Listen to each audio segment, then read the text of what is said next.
ধেমাজি ঢেকিয়াজুলি সমষ্টিত সমাজ কল্যাণ বিভাগৰ তৰফৰ পৰা অসমৰ সমাজ জীৱনক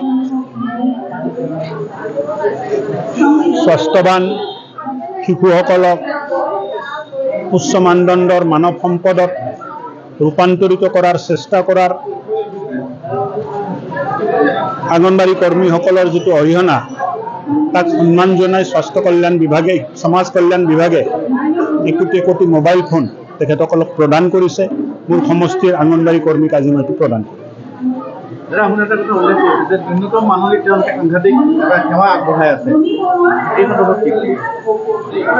কথাটো ঠিক যে তেখেতসকলৰ মাননি যিটো আছে বহুত কম আছে।